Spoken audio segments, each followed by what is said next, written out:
मार्च 2012 में उनके पास करीब 36% के आसपास का स्टेक था, जो अब बढ़कर 38% के आसपास पहुंच गया है। मैं जानना चाहता हूँ स्टेक जो इंक्रीज हुआ है वो क्यों हुआ है? ओपन मार्केट परचेज के जरिए हुआ है या कोई प्रेफरेंशियल अलॉटमेंट हुआ था प्रोमोटर्स को? प्रेफरेंशियल अलॉटमेंट हुआ था मेरे पर्सनल नाम से 97 रुपए 75 पैसे में। 1 फरवरी 2011 में भी प्रेफरेंशियल अलॉटमेंट हुआ था प्रोमोटर्स को, यानी कि आपको मिस्टर निखिल नंदा और टाइनो मॉरिशस को। ये जो प्रेफरेंशियल अलॉटमेंट की अब आप बात करें, दूसरी बार प्रेफरेंशियल अलॉटमेंट हुआ है क्या इस साल? नहीं, ये एक ही बार हुआ है। ये वारंट से जो कन्वर्ट हुआ है शायद एक ही बार। एग्जैक्टली जो इसकी टेक्निकल टर्मिनोलॉजी है वो शायद मेरे कंपनी सेक्रेटरी बता सकेंगे।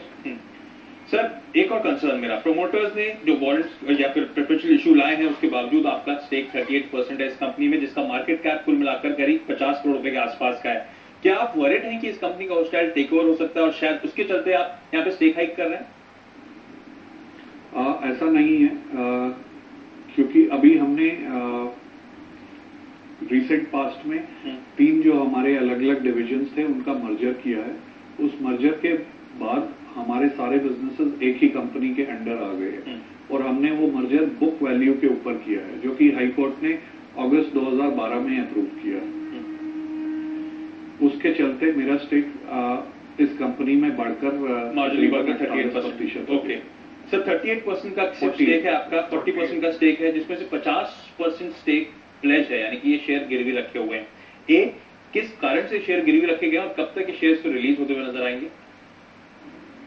ये शेयर जब कंपनी में टर्म लोन लिया गया था बैंक से, तो उस दौरान बैंक ने हमारे से एडिशनल सिक्योरिटी के रूप में प्रोमोटर के पर्सनल शेयर होल्डिंग को लिया गया था, जो पैसा सारा कंपनी में निवेश हुआ नए प्लांट बनाने के लिए।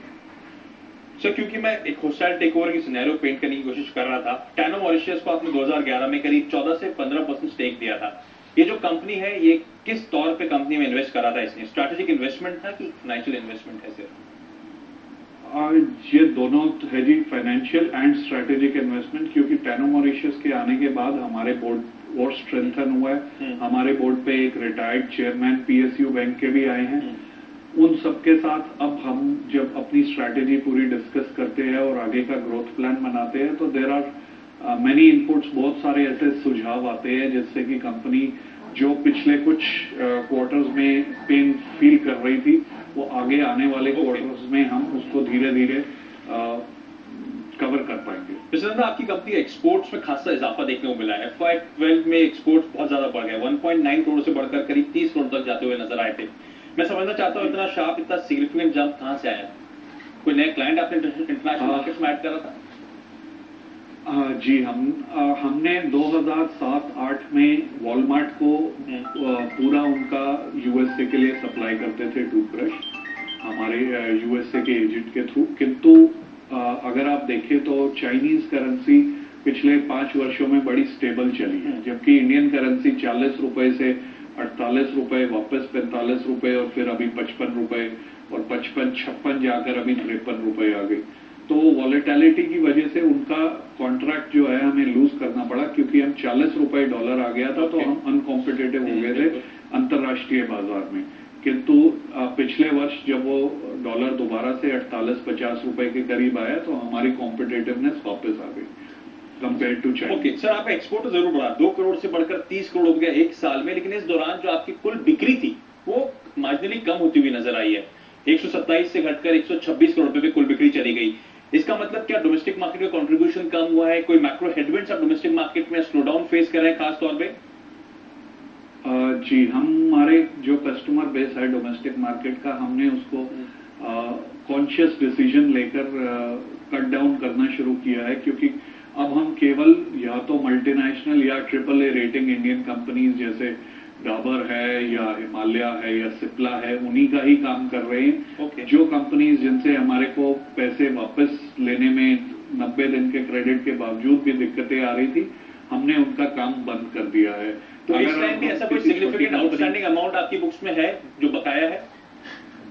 जी, 2-3 कंपनियों पे अभी हमारा सिग्निफिकेंट अकाउंट है, वो ऑलरेडी अंडर डिस्कशन है, तो इसीलिए अभी मैं उसके बारे में ज्यादा नहीं बता सकता।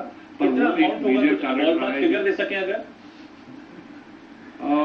एग्जैक्टली मुझे चेक करना पड़ेगा किताबों से कि कितना है। चलिए, एक और कंसर्न है जो आपके मार्जिन लगातार स्क्वीज होते हुए नजर आ रहा है। FY10 में 23-24% के मार्जिन EBITDA, FY11 में 18-19 और FY12 में जाते जाते आपके मार्जिन केवल 13% हो गए, यानी कि 2 साल में 10% से ज्यादा का मार्जिन इरोजन होता हुआ नजर आ रहा है। क्या गड़बड़ हो रहा है सर? क्या कंपटीशन इंटेंस हो रहा है, मैक्रो एनवायरमेंट कमजोर है, या आप एनेबल है पास ऑन करने में जो कॉस्ट इंक्रीज है? इसका मेजर कारण ये रहा कि ये जो वॉलेटिलिटी हमने पिछले 1-2 वर्षों में महंगाई की देखी है, वो पहले आज से पिछले 17 वर्ष जितने सालों से हम काम कर रहे हैं नहीं था। तो हमारा एनुअल कॉन्ट्रैक्ट था कि हर साल प्राइस चेंज होंगे।